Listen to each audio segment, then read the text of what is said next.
Hello, everyone. All right, that was a bit smoother that time compared to last week. Anyway, hi everyone. Welcome to the Milanesis 360 podcast with your host Shane, Senior Lab Gorilla there with the black screen. He's trying to evade the authorities for reasons that we'll get to shortly. And of course, Mr. Defensive Dynamo Nico, who's been keeping the channel alive as well for the most part for the last couple of weeks, last couple of days, especially as well, with great content. Please check him out.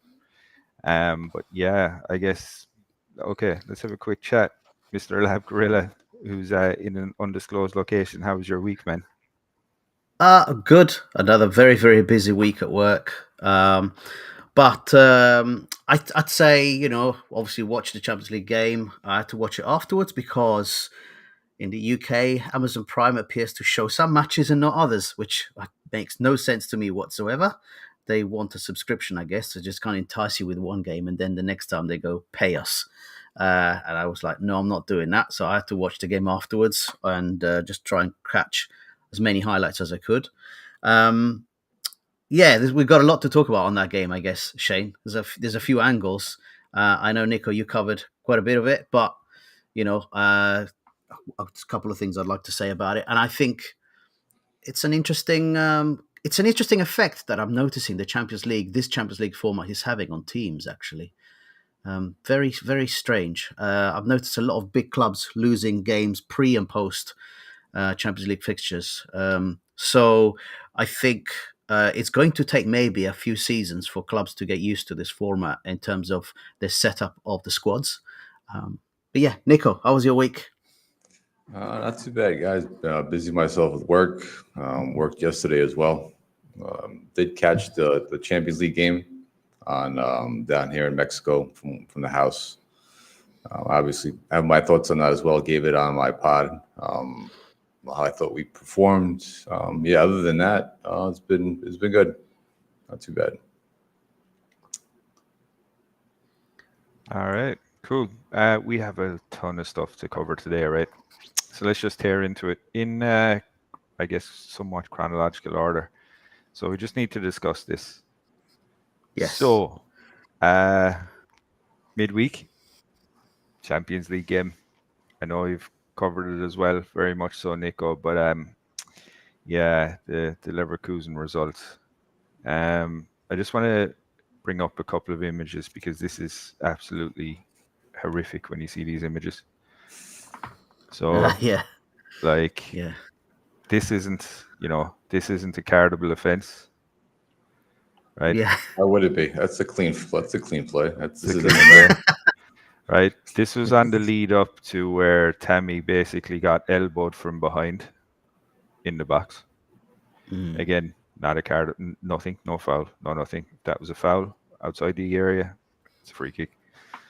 And yeah, at the end of the game, inside or out, it doesn't really matter. Arles, he got the ball. He was trampled upon.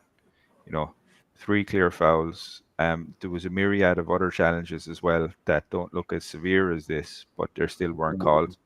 Shane, do you have the one with Theo? That was the first one. So Oh, this that was was the the first. Yeah. yeah, Oh, this is the that's yeah, yeah. boxing That's match here.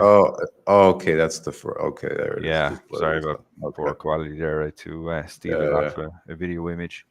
But honestly, right? So when you see something like that and you look at the way that UEFA stack up the referees, you know, if you have the German champions playing and your bright idea is to have a Swiss German referee, you know, I think you should try a bit harder. I'm not saying that there was any bias of any kind, but if there's no bias, then it's evident that this official can't do his job properly. Forget about mm, the results, but if you're watching any game and you see that kind of biasness, it's hard to watch. So whatever about the result for me, I think I did take quite a few positives away from it in the way that had correct refereeing decisions and a bit of luck gone our way, we'll be coming away with 3 points. Unfortunately, it didn't go that way, but it's fine. I can still look at it as, in terms of the overall performance, I was not displeased with either Fonseca or the players. But what about you, Lab Gorilla? What did you think of it? Yeah. So, okay, I think on the refereeing side, my point of view is odd. Some of the calls, especially the Theo one, you would have thought that VAR would have gone back and said, "Hey, that guy got smacked in the face. That's a straight red card," because there's no two ways about it. At the very minimum, give him a booking. That's where I'm really like perplexed, and it makes no sense with the VAR system in place. Now, the other one is RLC. When I first watched it, he went down as if shot by someone, a sniper hiding somewhere in the stadium. He went down kind of dramatically, and I think that didn't count. That really didn't help him out. Um, but yeah, I agree with you on a lot of the calls. It seems to be a little bit, it just seemed a little bit of a biased one, but I'm conscious that I don't want to come across as wearing red and black glasses. I kind of want to be fair, but I do think that on this occasion, being completely fair and unbiased, I would say there were calls that were not made that should have been, and potentially they should have been down to 10 men. Okay, so that's my opinion on the booking side. On the actual match, Shane, um, I pointed out that Bayern Munich and Bayer Leverkusen were facing each other 24 hours after our game against Lecce. And the full expectation for me was actually that Leverkusen were going to run out of steam. I fully expected this before the game started. And unlike me, I always try and cover myself in case Milan lose. I did not cover Milan to lose in this game because I felt quite strongly that um, Leverkusen were going to run out of steam at some point, and Milan were going to be able to take over because our game against Lecce, let's be honest, we didn't play great football, but in a 5 minute section, we went 3-0 ahead, and then we were able to start resting players. So, lo and behold, after 60 minutes, Morata comes on, which might have been, there was a talk before the game that Morata had a bit of a knock, but it might have been a bit of a tactic, but a fresh Morata with all of the urgency that he brings on really can make a difference, in my opinion. And so the game really turned. We started to create so many chances after he came on, and the Milan team really grew into the game. But this is going back to my point about what happened in the previous 60 minutes, guys. It was as if there was only one team on that pitch. Okay? So Leverkusen were keeping the ball immaculately, and they were able to do whatever they wanted to us. And it was just, again, Magnan doing a great job. Our defenders sometimes stopping attacks. But I've got to say, the levels difference in the first 60 minutes were frightening. Okay. And that's something that we have to all kind of just be honest about. I think Leverkusen, when on full fitness and full form, really looked at a different level to us. Now, the other point about this is, yes, as they got tired and we came into the game, really, honestly, we should have equalised at very minimum. We should have got away from that game with at least a point. We should have taken advantage of the fact, and this is the thing, this Champions League format is causing very big clashes to occur quite frequently, and teams are suffering. I'll give you an example. Real Madrid had a derby against Atletico Madrid at the previous weekend. They both lost in the Champions League games. In fact, Atletico Madrid, I believe, lost 4-0 to Benfica. We did, yeah. Right? And Real Madrid lost 1-0 to Lille, was it? As a French team of some kind, I think. Right. You're right on So, that, John. yeah. So let's. I think a lot more strategy has to go into how we line up in and around Champions League fixtures, because these are having quite traumatic effects, not only in terms of players, but also in terms of injuries. We've seen some very serious injuries occur in matches already. I think I can call up Bremer from Juventus, a cruciate knee ligament injury, and he's going to be out for basically the best part of the season, if not the entire season. I think squads are going to have to really adjust, because the competitive nature now of the Champions League, with these 8 fixtures that are randomly put into different, teams put into these different pots, means that we're facing Real Madrid soon. We've got Club Brugge and then Real Madrid after that. If we don't start to really, and I go back to my point, integrate players, integrate youth, really rotate players around when you possibly can, we're going to find ourselves in serious trouble. And I think a lot of teams are having trouble adjusting to this. I think in previous games it was Man City and Arsenal. They couldn't win the week after they played against Atalanta and Arsenal. Atalanta and Inter, they drew with each other. So it's a very interesting new format, the Champions League. I mean, I personally like the fact that we've got so many big clashes, but I think that squads are not and managers have not yet adjusted to the necessary workload. And unfortunately, it looks like the people who are actually taking the biggest hits are these players who are getting very serious injuries because they're being pushed too much. And I think last point from me, there was an article this week that Fonseca in let's say the top Italian teams is one of the ones that's rotating the least, and that's not going to be a good thing for us moving forward. Nico, please take over. Nico, Yeah, just a all good quick points. question Yeah. to you as well. Before your points. So Fahadinho came up with a very relevant point that I didn't think about. So the RLC, the tackle, like it is a foul, but it's not a penalty. The VAR can only call it if it's inside the box. What do you think? He makes a good point. A couple other people I have didn't made think of that that. point as well. Yeah. Yeah, good point for Dino on that one. And also, just a quick thing in our let's see, he does, when you have a reputation of being soft and, overdoing it, over dramatizing things, refs are not going to call things in your favor Or at tail all. when you get Okay. fucking punched in the face. Yeah, that's That a one straight time. red, right? Yeah. I mean, being a Milan fan or not a Milan fan, if you're just a casual fan watching that game and you're seeing that play on the field, which is not even a football play, you're not even making the play for the ball. You're literally assaulting a player on the pitch. That's an assault. I don't know Sure. what caused him to do that. I don't know if he had some problem with Deo before going into the game, but that's a straight red. And that could have turned the game around, right?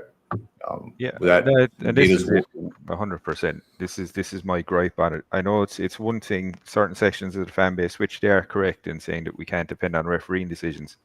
However, there's also that thing of, when it's multiple refereeing decisions in a big game and, there was a clear sending off that didn't happen and that was relatively early on. How early on did that happen? Did that happen before? Because I think It was the that first happened half. before I can't remember when the though. first half. Because there was a moment where they had scored a goal and it got called back for offsides as well. VAR pulled something back. I think True. it was Boniface had gotten a header off of Tamari early on in the game. But I don't know if that Theo assault happened before or after that. I can't remember off the top of my head. I should have had the time. I didn't. Yeah. I Fair. don't. Yeah, regardless, that should have been called. That could have changed the complexion of the game. Plain and simple. We don't want to use excuses. We don't want to say, well, if this could have happened, we should have won the game or whatever. Came away with points. At the end of the day, we lost. And I said it on my other pod. Our fullbacks, especially Royal, got exposed again and again and again. We had lapses in defense. They had plenty of opportunity. If it wasn't for Mike as well, that could have been at least they could have scored at least 2 or 3 goals on us. And in terms of scoring opportunity, we didn't create much at all. The only really good chance that we had was Theo late in the second half when he hit the crossbar. I think it was. Where was Leao? Leao didn't do much again. He's supposed to be our best player. I know a lot of players, well, what do you expect from Leao? He's this. Listen, he's been with the club how many years now? Yeah. He gets plenty of help. He has more help than Pulisic. He has Theo supporting him on that side. And again, he disappeared. So I just want to say something to Fahadinho's point. I just looked up the rules. It says any potential foul outside of the penalty box will not be reviewed unless they are in the build-up to a goal or penalty decision or are worthy of a red. That's what I've just read. That's fair. I mean, to be honest, look, it's a stamp. It's probably a yellow, but yeah, it is fair. I understand that. I think it was, once you add it all up, though, And again, I don't want to give excuses to this management No, or the players. no. At the end of the day, listen, Juve had they had some terrible refereeing as well in their game, Mm. and they were down to 10 men. I mean that talk All about a right, result that's gonna make them. and they got results. And they got results in their game. Yeah. Mm. Who were All right, Juve so that's playing what again? they were. Who did they play against in the Champions League? It was Let me look it Christ. up. Hang on. I can't remember, Yeah. but either way, it was okay. They didn't. They regardless, they were down to 10 men. They got a red card on their keeper of all people. It wasn't even a red. The refereeing was atrocious in that game as well. Terrible. It was Leipzig. Leipzig. Yeah, Oh wow. Okay. good team. Good team. All right. Mm. They have a good coach. They're I think they're second in the Bundesliga. And let's give credit to the Bundesliga as well. I know a lot of people saying, well, what's the Bundesliga? Who cares about them? Bayern Munich has been their champs for forever. The longest time. They've made noise in the Champions League. They've won Champions League trophies. Right. So they have the German teams are serious teams. Tactically anyways. But before I go off top, real quick, like on the points everybody made, yes, we should have played better. We shouldn't blame the referees. The refs were atrocious, were terrible, like I said. And a point that John made real quick, that yes, Leverkusen did play Bayern the week before the game before, right? But in that game, they did impress. So they set back a lot. They were playing a mid block and a low block in that game. They were conserving their energy in that game. I mean, Nico, commentators here said that Leverkusen in that game dropped as well. Actually, so in terms of their ability to maintain their level, they also looked tired at the end of that game because Bayern Munich were just pounding them. It's an intense game, but it's an intense rivalry, right? At the end of the day, it's a lot of demand on the players. And you saw them when they came out with us, the first 60 minutes, they came out pressing, they came out hard, and we came out like walking zombies again. We were just not prepared for that type of game. And that falls on the coach. We've seen it under Pioli in the past, where our team comes out flat. Mm-hmm. And we're seeing under Fonsecas as well leadership. Fair. Yeah. All right. So from dubious decisions from people in places of authority, we're going to go from that to a court ruling that's happened this week. John. Okay. Yeah. And why is this showing up? Yeah. I was like, okay, that's the one. That's the perfect one, actually. Yeah. Okay. So, for some reason, it's eating the other image. Sorry, John. It's fine. So we've got just quickly mention this one, okay, and clarify for everyone because it came up and I was curious about it, so I read up on it. And Lassana Diarra, some people will be familiar with him. He's 39 years old. I guess you call him ex-player now. He's played formerly at Arsenal, Real Madrid, PSG, and was at Lokomotiv Moscow. Now, the court ruling that came out this week, to clarify for everyone, he had a dispute with FIFA regarding the transfer system and its compatibility with EU law, right? So he's a French national. He played for France in the national team, and he had signed a contract with Lokomotiv Moscow in 2013, and it was set to run for 4 years till 2017. However, in 2014 August, he said, let's terminate this contract because you're not playing me, right? And I want to go somewhere else. And unilaterally, both Lokomotiv Moscow and Diarra said, okay, we'll terminate the contract. And his citation as to why he wanted to terminate his contract, listen to this, unpaid wages. Okay? So he then obviously said, I want to go to another club. Unfortunately, then Lokomotiv Moscow and others looked at FIFA regulations and they looked at something called contractual stability. Basically, any club that he would sign up to would have to risk paying compensation to Lokomotiv Moscow. And basically that prevented Diarra from finding a new employer. And that's how he went, this is absolutely unfair. If you don't pay my wages and we've unilaterally terminated my contract, then I should be able to look for a new club. And so he basically said, you know what? We're going to go to the European courts. I'm going to take you to the European courts, and good on him for doing that. I should say that he's being represented in the European Court of Justice by by the exact same lawyer that represented Bosman, who came up with the famous Bosman ruling. So this is not someone who is messing around. And I should say, listen to this. The European Court of Justice actually just have come out with their decision, and they have decided to agree with several of the points that Diarra was going after. And I'm just literally going to summarize them very quickly, only the main important points. Player rights. The case strengthens the rights of professional football players in Europe, challenges FIFA transfer rules that can prevent players from freely moving between clubs, even when their contracts have been terminated. I mean, that's ridiculous anyway. So it's great that this is going to be changed. There's potentially going to be a transfer system overhaul. So basically, it could force FIFA to significantly change its entire transfer system. The current rules, which can effectively prevent players from finding new clubs after contract disputes, have been deemed too restrictive by the European highest court. And then there's a power shift, which means that the decision potentially shifts some power from governing bodies like FIFA to individual players and their unions. And just wanted to finish with something to clarify everything for everyone as well.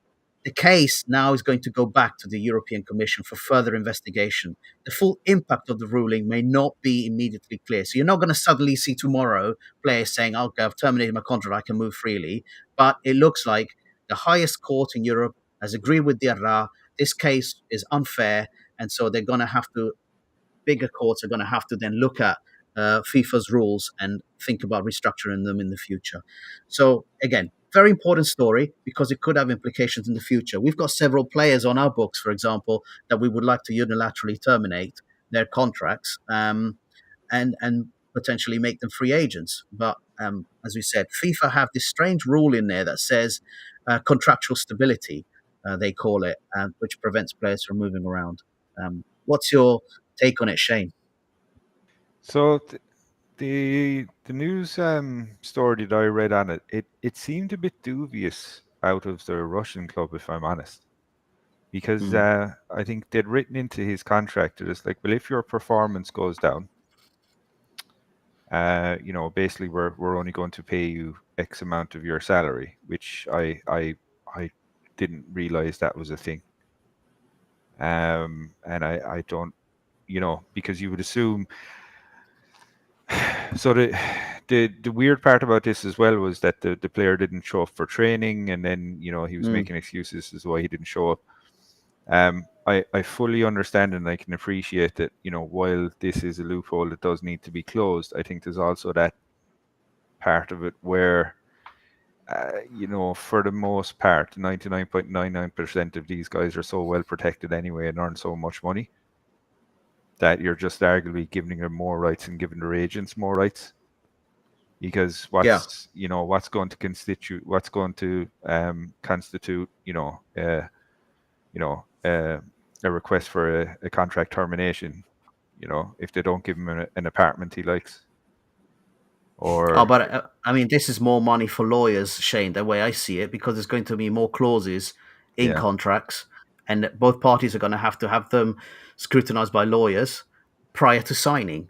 But ultimately, I think European employment law, if in this case, he cited unpaid wages, right? Yeah. Now, as you said, there's potentially kind of Lokomotiv Moscow's opinion on it, which might be his performance wasn't very good, therefore he didn't get the bonuses, which is maybe what he's complaining about. I don't even think it was bonuses, right? When I was reading it, he didn't show up for training. Well, there you go. So it's like that changes the thing as well, then too. So he didn't show up for training, and this was on the back of just progressively worse and worse and worse performances. Mm-hmm. So while you can understand if the player's not happy there, kind of when you dig into it, at some point, if someone's a professional, I don't think it'd get this far.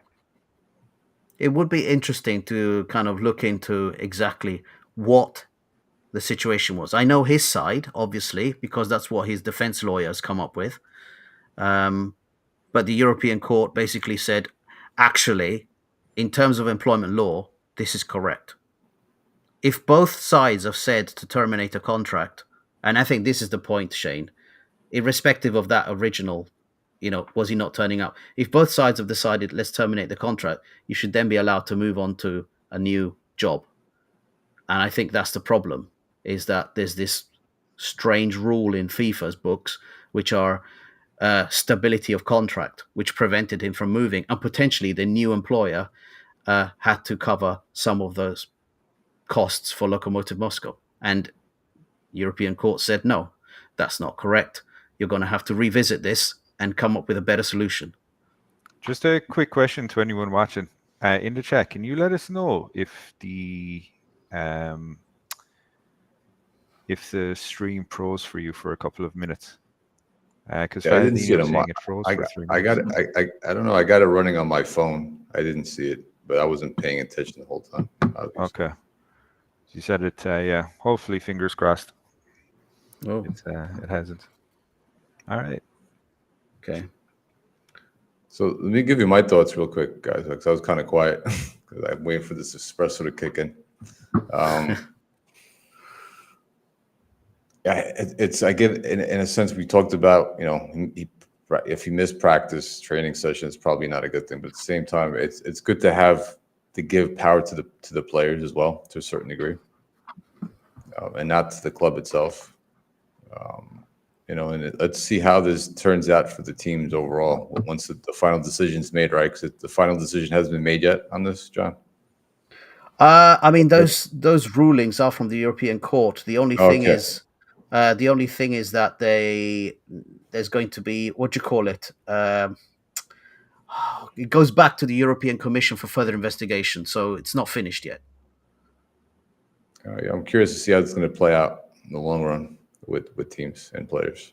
Because I mean, what I'm a bit dubious about this is, I can understand where this guy is coming from, but we already live in an era where we're always talking about agents having too much power over player transfers, and I don't think this is going to make it any better.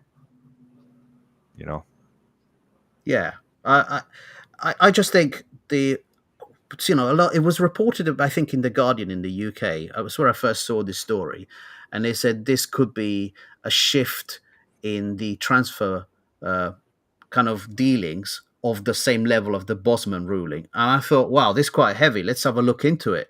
And it was only this, the big thing that I took away from it was, why does FIFA have a system in place whereby if a contract is terminated, a player potentially can't move? If a contract is terminated by both parties, somebody should be allowed to move. If that is the European law and you're within that jurisdiction, then you have to abide by it. I think that's basically what it comes down to. You're right, Shane. As I said, lawyers will get more money because there'll be more drafting, there'll be more checking. But people will have to be more thorough because they have to abide by European employment law, basically. Which is not wrong, is it? Don't ever play in Russia. There you go. It's another one. That's another point of discussion there. All right, quick one. Thanks, John. That was a good synopsis of what's going on there. I guess just to move it on a bit. So, unfortunately, this is the big one. Yeah, this is the big one, guys. We're in trouble here, and this has not been proven yet in the court of law. This is all allegedly, blah blah blah, for the most part. But anyway, what's happened, John? If there's smoke, there's fire, right? Oh, you Right. know. Okay, so this has exploded in the Italian media. Several of the media channels have done special podcasts just focusing the entire hour on this. We're not going to do that. We're just going to mention it and try and give you a summary of what's going on because I think we discussed it between ourselves and we get bits in the English-speaking media. We get bits and bobs of this, and it'll be nice to have a little bit of a better overview, okay? So this started around last week or the week before. So Judge Domenico Santoro has been investigating the ultras in the Curva Sud and the Curva Nord. So this represents both Inter and Milan, unfortunately. So he, in essence, he stated the following. So this is his statement I'm reading out, okay? That the ultra leaders of Inter and Milan had transformed the San Siro into a free zone outside of any legal control. It wasn't just about what he calls stadium crimes, like clashes with rival fans. And he puts, Inter fans are ready to train to form a hard front line, following the example of Polish hooligans. their aim was every economic activity, thanks to a non-aggressive pact that it was initially signed to curb the violence between the two sets of fans in the 1980s. Um, so that's kind of a quick summary of that. Now, listen to this. The illicit activities that are alleged here, I'm going to say alleged all the time, are extortion from parking, catering, vendors, profiting from ticket sales as well. The inquiry revealed close ties between Inter-Ultras and organized crime, with club officials accused of complicity or negligence. Arrests have been made, including, I'm not going to say his name, but he's the leader of Inter-Ultras, who's implicated in the murder of a rising mafia figure. And yeah, take a bit of a cough there. The Milan prosecutor's office continues its investigation into the Ultras of Milan and Inter. Okay. And following arrests, 24 bans have been issued, barring fans from attending sporting events from 3 to 10 years. More bans are expected soon. Prominent ultra leaders, including the Milan ultra leader, I think we can say his name because he's a known ultra leader, Luca Lucci, and several Inter figures have chosen not to respond during their initial hearings. 19 ultras face charges, whilst Inter's groups are also facing mafia-related accusations. The investigation into Inter-Ultras revealed that they attempted to interfere not only in ticket sales but also in technical decisions such as transfers and tactics. The Ultras reportedly, and I say allegedly, met with Milan Skriniar in 2023, suspecting he would leave the club due to inability to renew his contract. The Ultras communicated with Simone Inzaghi, who expressed frustration over the process of the Coppa Italia final due to insufficient tickets for the Champions League and for the Champions League final in Istanbul. After a brief protest, the issue was resolved and the Ultras pushed Inzaghi to secure more tickets for the final, allegedly, which he helped facilitate. Yeah, and let's just say there's a famous family in Italy, again, in the Intra-Ultras that basically are very associated with it. Let's just say that they have been involved in violent clashes with rival fans and law enforcement, and that the Ultras aim to consolidate control over all organized Inter supporters, giving them exclusive rights to profits from ticket sales, beverage sales, merchandise, illegal stadium entries, often with the help of stadium stewards. So it goes on. Prominent Italian musicians, allegedly, including Fedez and Leazza, were linked to the recent Ultras investigation due to their dealings with the leader of Milan's Ultras. Apparently trying to get him to distribute beverages he sponsored inside the stadium, offering share of profits. So anyway, it goes on. This is a huge investigation. Don't be fooled for 1 minute that this is going to end here. But it looks like more and more figures are associated, and the people associated with it and the mafia groups associated with it, guys, I should say, are some of the most prominent, frightening, perhaps the biggest entities in the whole of Italy. Some of you might have heard of the group called the Camorra. These group guys are considered even more powerful than that. So it's very, very scary individuals who are involved. Personally, I am actually quite impressed that these people are investigating it. But I'm not surprised that the clubs are being very quiet about it. So both clubs are being accused at the moment of being a little bit too quiet on this, saying there's no apparent direct involvement by the clubs in these kind of, I should say, evidence of direct involvement by the clubs in these events. But the prosecutors are not happy that the clubs are being so quiet. When I think of the individuals involved and the groups, it has to be scary for their, for themselves, for their families, and so on, to speak up on some of these issues. So, yeah, I hope these prosecutors have, they've got balls. I'll say that to do this, but it's. I don't know. I think the situation sounds like it's out of control. and there was a lot of profiteering going on, and they're trying to do something about it. I just don't know. I just generally do not know if you can clean up the Italian game. What's your opinion on it, guys, after hearing all of that? John, you want to go ahead first, Shane, or you want me to? Because I got a lot to. Oh, go for it, man. Go for it. So, I mean, first of all, are we actually surprised that this actually went down? That's the first thing. Knowing the alleged ties the ultras have to crime, like throughout Europe, right? That's the first thing. This is not just for in Italy. This is in Spain, in Mexico. Their alleged ties to cartels. They've done some bad things in Mexico. They've had some violence in stadiums with guns and killing people. So I'm not surprised hearing this. Now, one thing I don't understand is how could the clubs not know these things have been going on, especially in their own stadium with their vendors. These little schemes they were pulling off allegedly with the vendors to get better deals on beer and to make a profit from the beer sales and things like that. So if that's the case, that's the fault on both teams, on Milan and Inter, for not stepping in. Maybe because they're afraid to, because they don't want to lose the support of the ultras and the violence, the retribution that may happen upon them or the players. I don't know. There might be some of that involved. The other point that I wanted to make is the fact that, which I didn't even know was a thing. You mentioned tactics, correct, John? Yeah. Which to me is even like mind blowing. That's something I didn't even think was a thing, that they had so much power over the club that they're actually dictating tactics. So Yeah. So what I summarized there was an entire newspaper's worth of content. I But get that. what actually happened, Nico, was that the ultras were. This is allegedly the Inter ultras are not happy with the performance of Inter during a particular game, and they wanted to speak to the coach regarding being a bit more aggressive in his tactics. That meeting did not go ahead because, again, Okay. allegedly the club said it will not look good to the media if they get a kind of sniff that this is going on.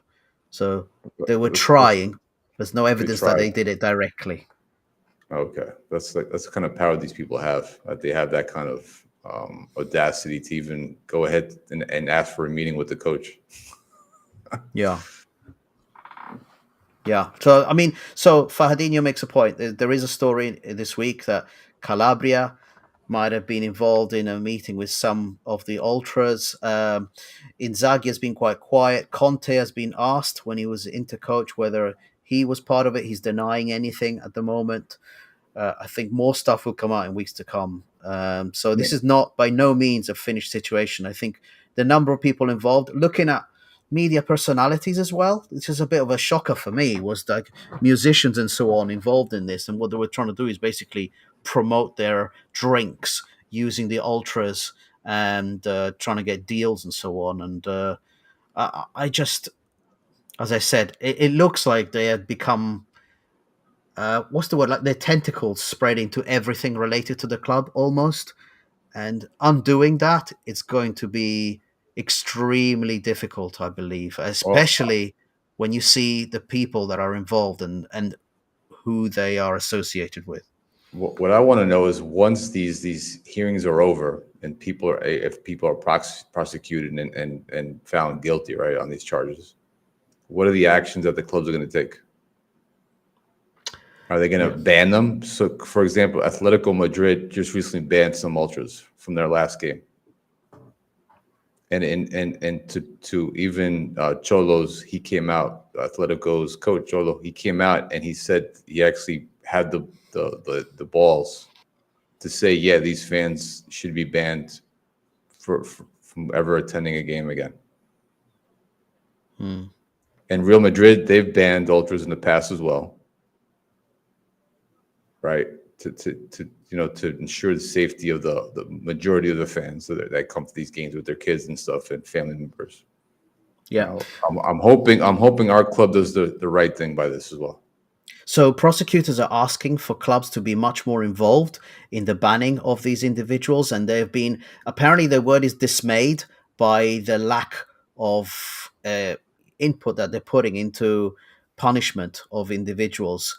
I don't know. My perspective on that is, as you said, I think, Nico, you're surprised that the clubs knew nothing about it. I'm surprised too. I am very surprised too. Shane, yeah, you want to say something? Take it away, Shane. Yeah, no, it. Look, Yeah. it's not like it sounds funny, but it's kind of funny because it sounds ludicrous. I mean, Fahadino was saying, so this is all allegedly. But even if you park your car outside the San Siro, you have to pay for security because no one can smash your car. Hmm. And and to say that, again, this is allegedly, but they even pressured Milan to sign Conte. I mean, yeah, it's getting a bit too much. There's no room for it in today's world, unfortunately. And there's always going to be, some remnants of it, especially when there's money involved. Makes people greedy. But yeah, I think Cardinale is maybe kind of figuring out now. It's if you want it to become a more kind of family orientated atmosphere, you have to shoot this in the head. Oh my God, what a way So to put it, no, Shane. no, you do because you have to really at some point because you just can't tolerate it, right? So interesting times ahead. Interesting Yeah. times ahead. Also, hello, let's talk Milan. Shout out, man. It's good to see you. Yeah, so it's not surprising, Let but at me, the end of the day, it's let me put this out there for the people in the chat and for both of you guys. How would you feel if our club, forget me, I enter whatever they do, I can care less about this, honestly. Would you sorry. be Just give me one disappointed? second here, guys. I just Yeah, need yeah, to yeah. fix something. Give me a minute. So I'll put this in the chat and for John as well. How would you Mm. do you want do you feel like that the club would you be disappointed if Milan didn't take action on this afterwards? 100%. 100%. So there's a lot of talk about what other leagues can Milan, Inter, in fact, the whole of Serie A learn from in terms of removing and cleaning up their acts. And a lot of people, and again, I've seen reports, people talking about uh, alterations that happened after, what was that disaster in the UK where people were trampled? Oh, yeah, it was back in the Hillsborough. 80s, right? That was Hillsborough, the was it big one. Yeah, Hillsborough, yeah. right? Yeah. So, Bunch of so hooligans. yeah. So one of the things that people are saying is like learn from other leagues and how they cleaned up their acts and how people were banned for life and so on. I mean, obviously, this requires lifetime bans for several individuals. People are going to have to go to jail as well because a lot of this seems extortion to me. It seems quite clear extortion that's going on, but that all has to be proven. And I think Carmelo, is it Carmelo? So, or let's talk Milan Like said a Carmelo, few yeah. a few will pay the price, all the rest will be swept under the rug, as often happens in Italy. I this is not a new story in terms of. I think we were on another podcast and someone said, if you want something done, you have to pay a certain individual, then they have to pay their families, and so on and so on. This is like a countrywide problem, really, if you look at it that way. But I would be very disappointed if Milan did nothing. They should not be staying passive on this. They really should not be staying passive on this. Once the government, because the government's saying clubs have to take steps because this is their club, so they're ultimately in charge of doing this. You ban people from entering your club, from being members of your club. If you don't, then we will have to take state intervention. That's what they said. So let's see how it goes, Nico. Fair. And Fadinho makes a point. He just, by the way, guys, why is it the club's responsibility, not the mayor providing security to protect the club and fans? In the United States, it's the club's responsibility for providing security. I don't know how it is in Europe, but in the U.S. with sporting events, it's up to the club.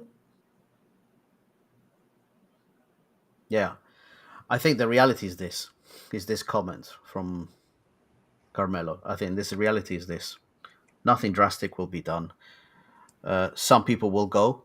because that's how it's a show kind of thing, and then stuff will still go on in the background. Well, quick thing. Even in Mexico, we have problems with cartels, right? They have a lot of influence, especially the higher ups within the governments. That's just a known thing. Unfortunately, there's a lot of corruption here as well.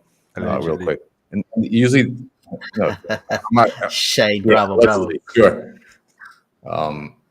We all know that it's all out there, and you never see the big people get locked up. It's always lesser the big names, but not the people really behind the scenes pulling the strings. So it's the same thing in Italy with these alleged mafiosos.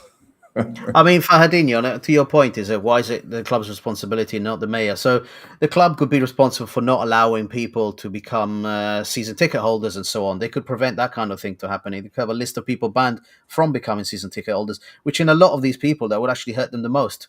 Not being able to get into the actual stadium itself. What's this? So All right. So quick one. I guess let's jump on. So, Senor Fonseca, are they looking for excuses? Nico, do you want to cover this? Yeah. So let me pull up. I don't know if I have the links here. So recently, I guess after a interview with Fonseca, one of his conferences, let me pull it up. Let's just pull it. Just give me a second here. Where is it? I shared it yesterday. Let's see if I could find it. Oh, okay. So this is the first one. No, hold on. I wasn't prepared for this. Where the hell is Sorry, it? man. Hold on. Yeah. So Fonseca recently came out with some things. The one thing, and I can't remember, I don't have it in front of me. He said that he talked about the differences between playing different teams in Europe, right? Playing teams in Italy that play a man-to-man press, and then when you're playing German teams, they play differently. And it's hard to adjust playing with a team like Bayern Leverkusen, and then playing a team like, say, Atlanta in Syria. How it's difficult to have his players prepared for these different types of matches. And to me, that first quote, as a coach, you don't say that publicly. It makes you look like you're looking for excuses on why you may lose the game this coming week against Fiorentina. yeah. Right? Your job as a coach is to be a leader and say, yes, even though there's different tactics, et cetera, that we're prepared for this, that we have our players prepared, give your fans a sense of confidence and hope that you actually have your team ready to go on the weekend. And not make excuses and say, well, we lost the game because, well, they played differently than Bayer Leverkusen played. It's like, this is part of football, guys. This is part of sports. Especially when these kind of tactics are involved, things change. It's such a shame, man. That's the first point. It's just what's frustrating about it, though, Nico, as well, and I don't know why this is showing up. Sorry. What's frustrating about it as well is, see, Fonseca, I thought Fonseca, from a coaching perspective, I thought he did okay versus Bayer Leverkusen. And you kind of go, oh, he's got it together. He's found a way to unite the players a bit. And then he comes out and does something stupid like this, man,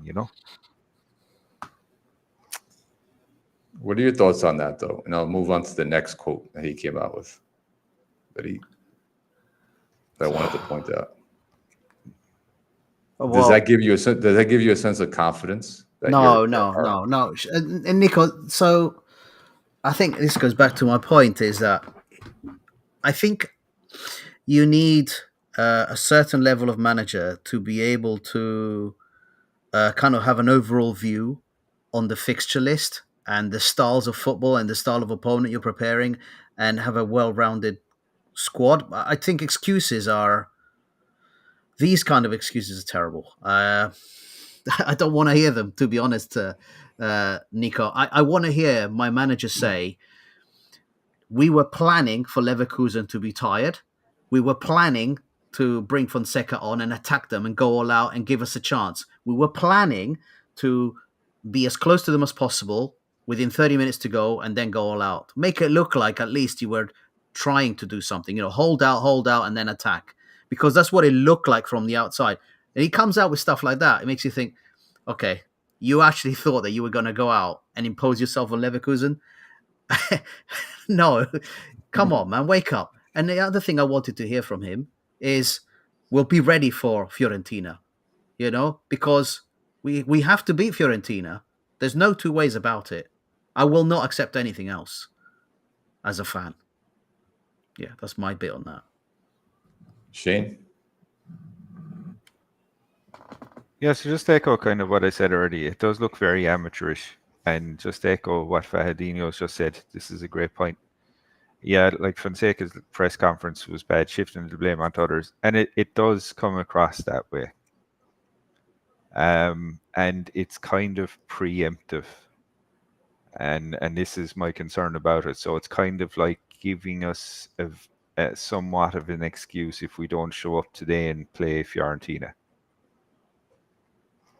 So I think it's just one of those examples where we don't have a manager of required level in terms of his experience, and these fuck ups are just something that happens.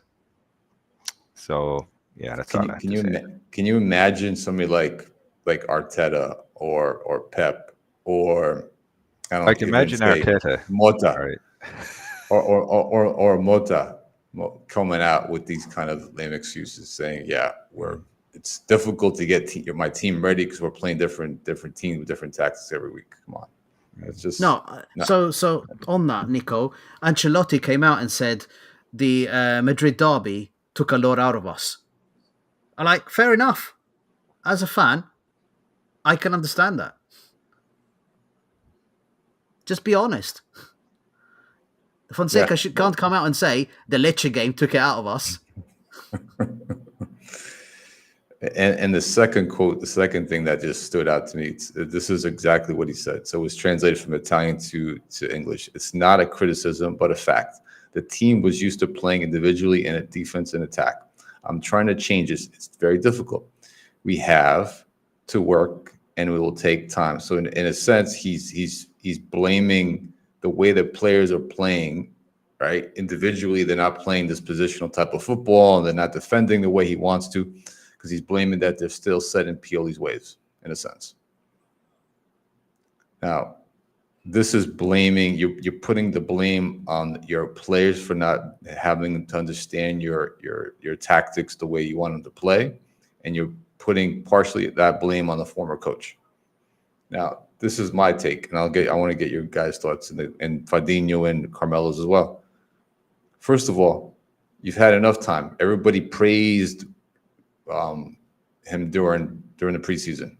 A lot of fans saying, "Wow, Fonseca ball! Look at this build up. We're building up, yada yada." Defending he never changed anything. Hasn't changed. He's changed a couple of things here and there, what he's done tactically. But to come out and say this, you're criticizing the way the players they're not understanding your tactics, the way they want to play. How about this? That falls on the coach, because for me, and I've been around this game since I was 6 years old. That the coach, for me, the players don't believe in the coach. I think the coach hasn't done enough to have them have faith in the coach and believe in the coach of what they're saying. How about that? I think the players are sitting back going, "Man, does he really know what he's doing out there?" Again, this is something you don't say this publicly. End of story. See, the thing is we already know what he's saying, though, because Musa, like a fucking idiot, put his foot in his mouth and mentioned it in an interview. It was something along the lines of, "I don't know what I'm supposed to be doing during the game." So I mean, it's but the concern that you'd have is when the same guy also says, says something along the same effect. It's like, well, that's kind of your job to get your message across. No, That's it's a kind of like coach at the end of saying, the day. That's a yeah, responsibility. You're the leader of the team. yeah. Again, like that, it's so true. Like, but this is the difference, though, between we could have gotten a coach that has won things and achieved things, and then we got Fonseca, and now it's kind of we're wondering why the players aren't following him or maybe listening to Well, him. So let's. I think Shane and mm, Nico. Let's just on this side. Let me try and be. Let's just say this: if we win tonight, we go back to third in Serie A. Am I correct? it's actually, ooh, good question. Yeah, I think we do. I think we do. Juventus at the moment are winning 1-0. They're on Yeah. 15 points. Napoli are on 16. So if we win tonight, we go up to third place because of a better record Yeah, than Inter's, right? true. Yeah. So let's one thing I wanted to say, and I've always had this criticism for Pioli. That manager was never capable of coping with more than one competition. And if you give me the choice this season as to what I would like a limited squad size and squad depth to focus on, you know what my question. In fact, you tell me what I'm going to say. What do I want to win this year more than anything? So you mean the youth participation award? I want us to wear Serie Che. Seriously, yeah. Serie C. I want to win Serie A, right? So if we're going to have a limited squad like this, we're going to have crappy squad rotation where we're not integrating youth because we're not integrating youth, guys. I don't care what anyone says. We're not doing it. We're now we're into the season now. He's not been doing it, and less forced. So if this is the way we're going to go ahead, I want us to focus on Scudetto. Bravo Fahadinho, he knows. I mean, I'm quite obvious with that. It's Scudetto all the way for me. It's not Champions League because I don't think Fonseca, just like Pioli, can cope. If big clubs with massive squads are struggling, and we're seeing it, it's quite a phenomenon of the Champions League this season with these big fixtures that are happening. I'm seeing big clubs here in the Premiership rest players before they face us. Yeah, I'm seeing it happen. We can't afford to do that because we've not had true integration of youth players, and it has to begin. It should have begun weeks ago, guys, in my opinion, to have that proper rotation and to have that integration. That if we're playing Venezia, we're playing Lecce. Why not? Why not? Why not? See these kids. Why are you bringing in Ruben Loftus-Cheek? Are we talking about the game tonight? By the way, is that Oh yeah. Yeah, we Oh are. yeah. yeah? That's up. So talking about the game tonight, there's no Ruben Loftus-Cheek. That's the rumor I've heard. No Calabria, and there was one more. Jovic. Oh well, that's not a player. Well, Bartosagi's out. There's 7 Oh, players out, by the way, in Yeah, total. Bartosagi's out. He's got the red card from the last game. He's carrying over. Yeah. So okay. there's Bartosaghi's out with the red. Calabria is out. Definitely not due to the alleged involvement with the Corvette thing. He's out from low-grade lesion on his left calf. He's going to be checked in 7 days. Jovic somehow has been overloaded in his hip area, In his pubis. in his pubis. Loftus Cheek, flexor That's going to be strain. one. Benacer, wrecked for 3 months. Spartiello, return in a month. And Florenzi, Yeah, expected to he's out for the return season. in Yeah, 2025 when he's ready to retire. He's yeah, killed in action, Florenzi. That yeah. poor fucker. Yeah. So listen, at the big thing about not rotating players, not giving these kids, there's 2 things about that. One, we're not pushing pushing the starters. So we're not pushing Royale with any challenging him for his spot. So he's comfortable in his right back position. So he's free to make as many mistakes as he has. Who else is going to play in place of him? That's the first thing. Second, if God forbid he gets hurt, we have nobody to replace him that's ready to play. Especially even with Theo. If Theo goes down, who's replacing Theo? So these are things, and then look at our midfield. Our midfield is thin as hell. If we end up losing Fofana for a little bit of time, who's going to take his place? Musa. Exactly. So Exactly. the fact that we're not getting Zaroli anytime. So and then you're promoting these kids on the first team, and they're not even given a chance to play adequate minutes to get comfortable with the team. I'm loving the chat. Sorry, guys. Sorry, Nico. I'm loving the chat. I'm looking at it as well. Buy a ticket and earn a Dyson Hoover at 50% off. Well, listen, Shane the wife sucks more dirt than Furlani. Listen, the wife will love that 50% off a Dyson. Oh no, Nico, you did not say that. I do not condone that comment. No, you're taking that at concert, John. You're going your mind's in the gutter with that one. No. Oh, Jesus. I was being as clean as possible. Oh, he's got another cleaning joke. Very good, very good. I think also our tickets should come with 50% off flights to the Democratic Republic of Congo. Our new sponsors. There we go. Why not? Why not? I think that's where I came from. That's it. Jesus. Free stuff, man. No, but Free stuff. You know what's going to happen during the game, though? Adley's going to play the game of his life, guys. An assist, maybe a goal, but we're still going to win 3-2. That's it. That's what's going to happen. Chalk it down. Do you guys want to go over the possible formation startup? Yeah, let's do it. Okay. Yeah. Even though it's early as hell. So there's two possible lineups here. The first one's from sportsgambler.com, probably John's favorite site. Very good. Actually, talk about gambling, Nico, whilst you bring that up. Talk about gambling. You guys know very well, my usual technique is bet against Milan. So if something goes wrong, I walk away with some money. But I've got to say to everyone, I fully expect Milan to win tonight. Oh, no. That's what I'm covering. So this is a predicted lineup. So in even yesterday's pod, I saw the same formation. It looks like we're going back to a 4-2-3-1, our best formation. Oh, no, really? Yeah, it looks like Mike, obviously, then Royale, Gabia, Tamori, Hernandez, double pivot, Fofana, Tijani. That's not bad. That double pivot is actually decent. Pulisic, Morata, playing in that cam role, Leao, and then Tammy. Okay. And the other lineup that I saw was in place of Tamori, Pavlovic. Oh, no. I've forgotten that player existed. Listen, and I'd rather have Pavlovic there, and I'll tell you why. Just real quick. He's more physical than Tamori. Tamori, God forbid he marks a player in the box and puts a body on somebody or gets in the way of a shot.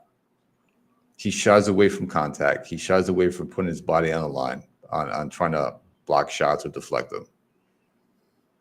But that's what Pavlovic brings. So, and I think with Gabia guiding him, kind of tempering that side of him a little bit, and I think that would be a better pairing, in my opinion, long term for the team. But just me. Fahadinho. Yeah, imagine we lose and Adley scores against Milan. I can see it, man. He's going to score the game winner. That's it. Imagine the 93rd minute, and it's like bicycle kick, Adley. Like only. It's like it's going to happen. Oh fuck! He's going to pull a scissor kick. He's going to pull a Ronaldo scissor kick from his own half. We should have their number.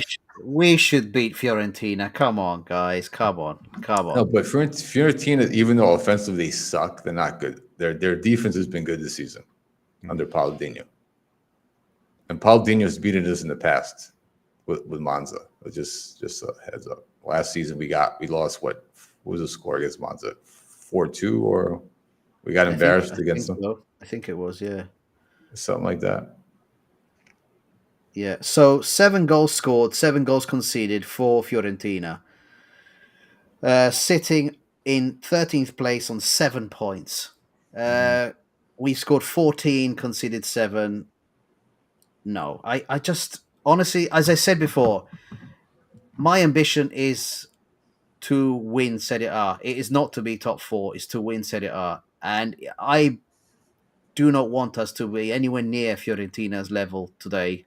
But my expectation is a tough game because we're Milan. This is what we do. But it will be a game that we will win. And I don't usually say this, guys. I don't, do I? Which is pretty scary. Nope. But I Silence think in we this have game. to. And then we've got this stupid international break. I know. It's messy. Which Like, who and you will know come back injured? that's the worst thing, man. So prediction. All right, just in terms of score line and scores. So John, we'll start with you. What's your prediction? All right. I'm gonna say 2-0 Milan. Mhm. 2-0 Milan, and I'm gonna say Pulisic continues his scoring form, and I see. Let's say something different today. Let's do someone different. I'll tell you what, Tammy. Yeah, That'd be nice. yeah, that's nice. He's I like due. that. Yeah. How about you, Nico? I guess it's my 2-1 Milan, late goal, 90th minute goal by Tammy. Oh. Header.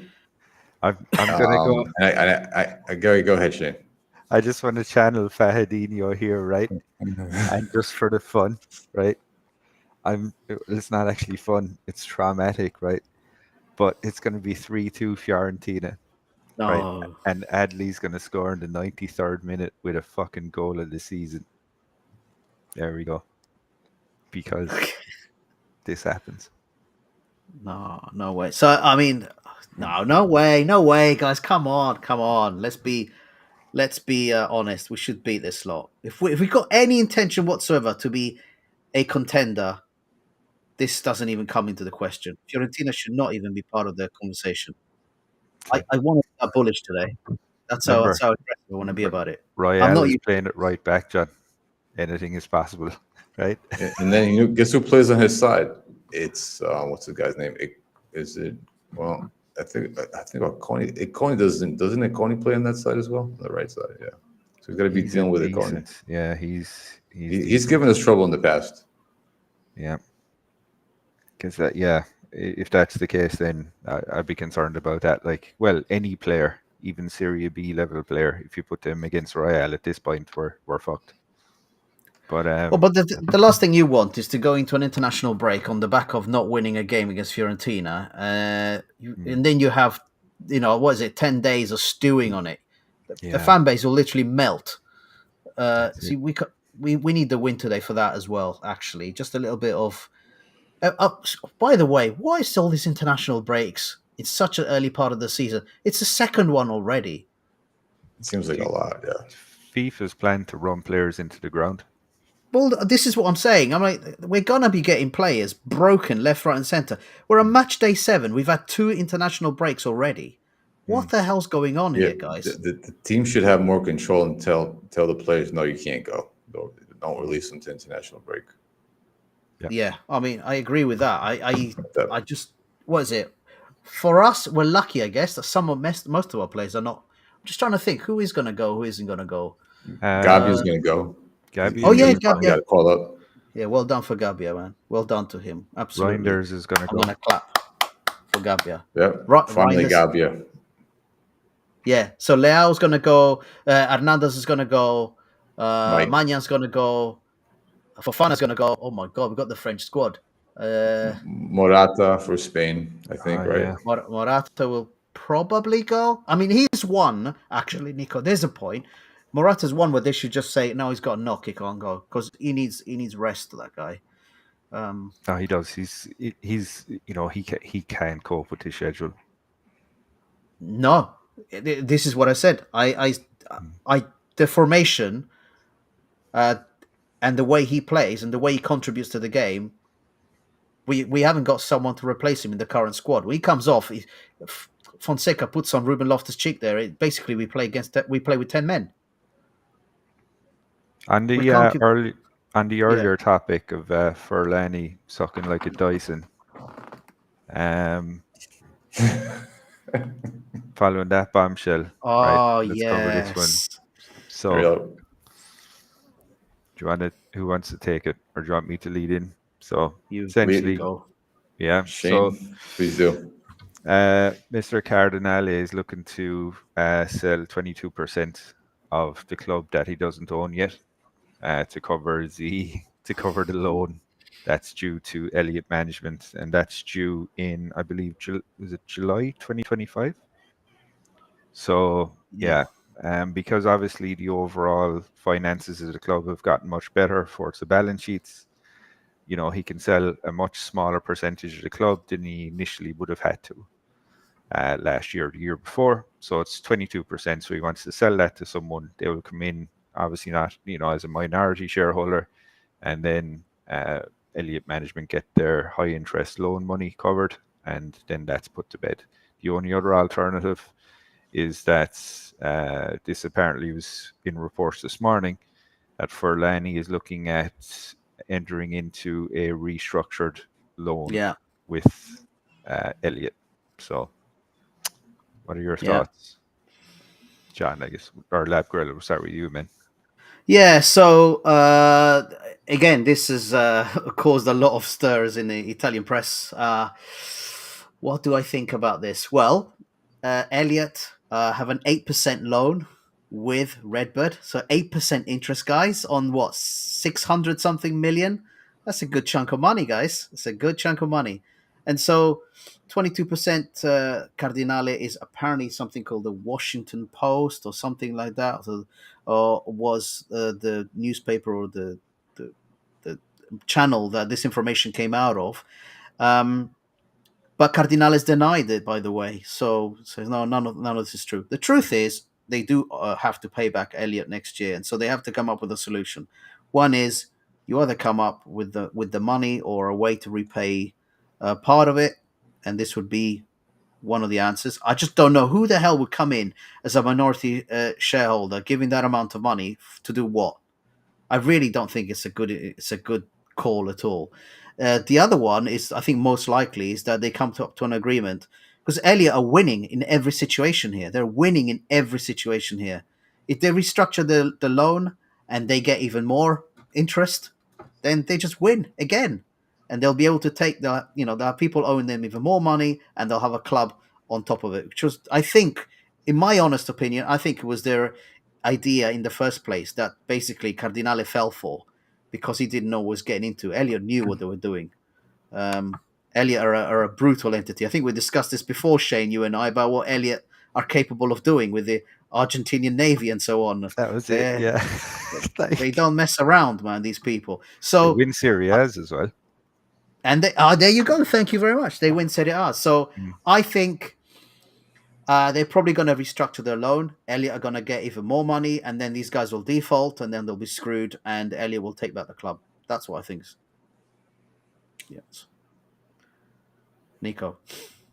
So yeah, quick thing. I just went on their website. Washington Harbor is a private investment firm out of Mm. DC that offers expertise in non-cynical businesses, including defense technology, cybersecurity, IT, yada yada. So this is coming from an investment company. This news. Mm. It's not some, you know, it's not some media site. So it looks pretty serious. It looks legit, right? I think this is not some, fake news or something made up by somebody just to bring some attention to the club.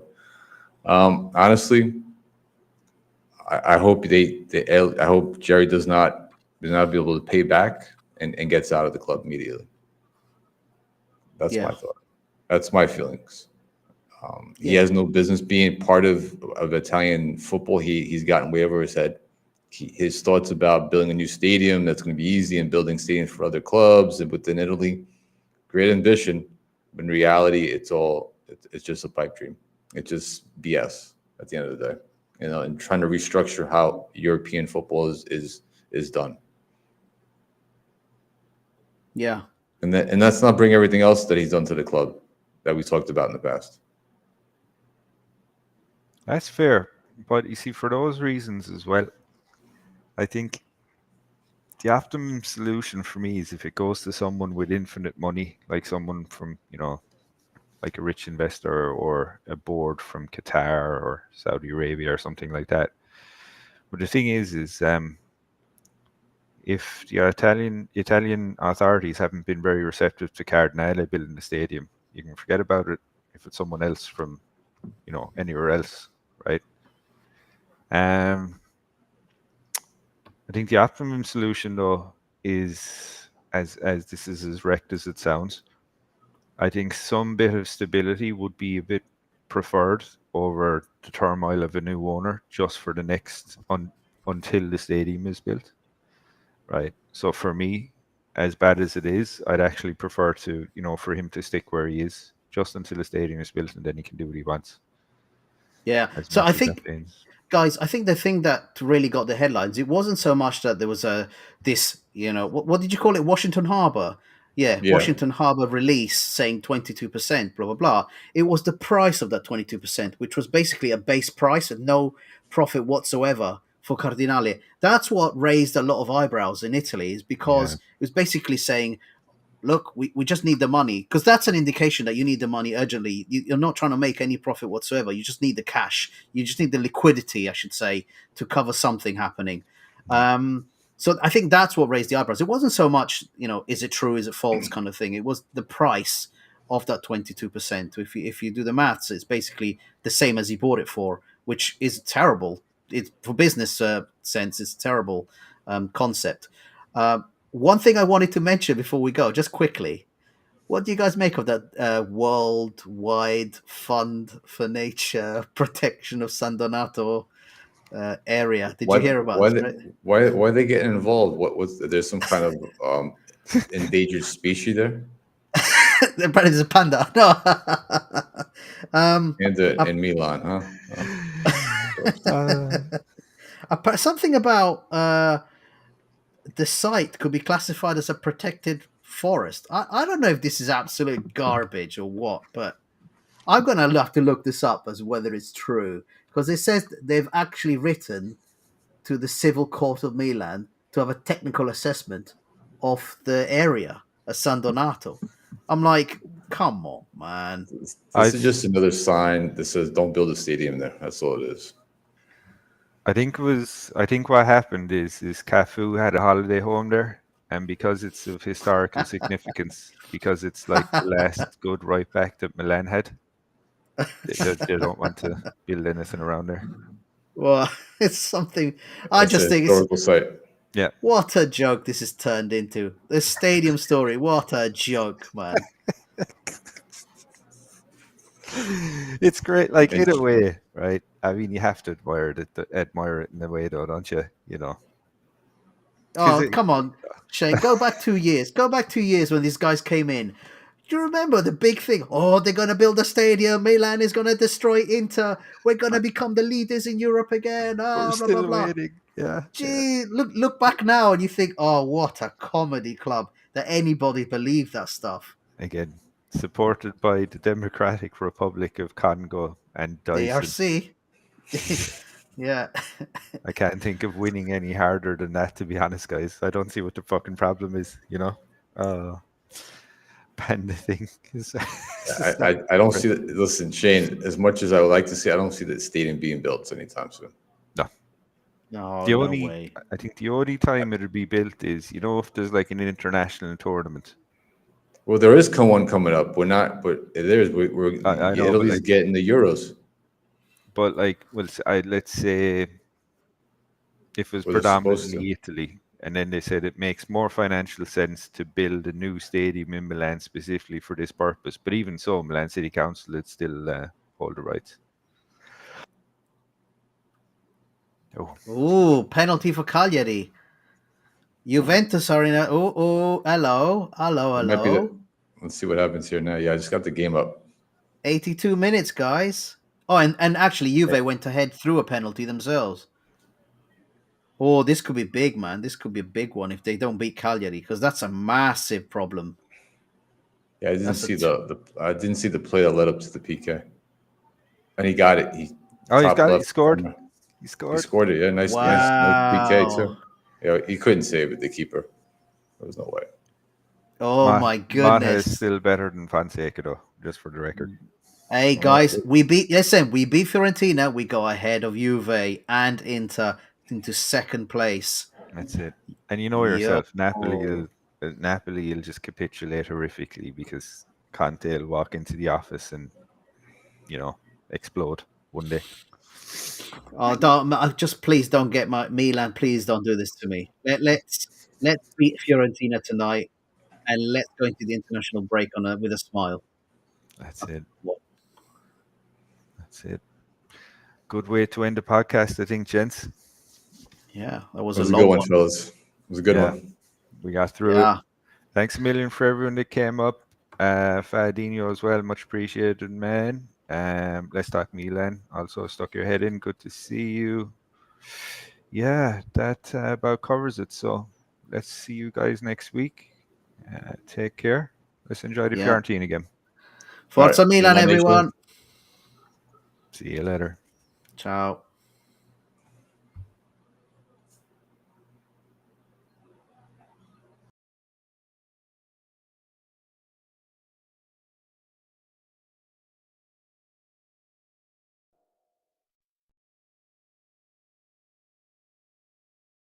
Team with precision, legends on a mission that were lost in division. Jerry came with Moneyball, turned our rise into a fall. Fans crying in the hall while we suffer through it all. Where did the glory go? Martini made it so. Now we're left feeling low in a bad team shadow. Used to lift the trophy high, dreams were touching the sky. Now we just wonder why, bad choices make us sigh. Favorite set for the king, Gary pulled every string, but it don't mean a thing when you forget the zing.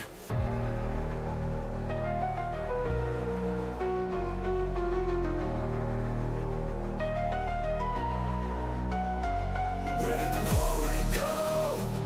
Martini made it so. Now we're left feeling low in a bad team shadow. Used to lift the trophy high, dreams were touching the sky. Now we just wonder why, bad choices make us sigh. Favorite set for the king, Jerry pulled every string, but it don't mean a thing when you forget the zing.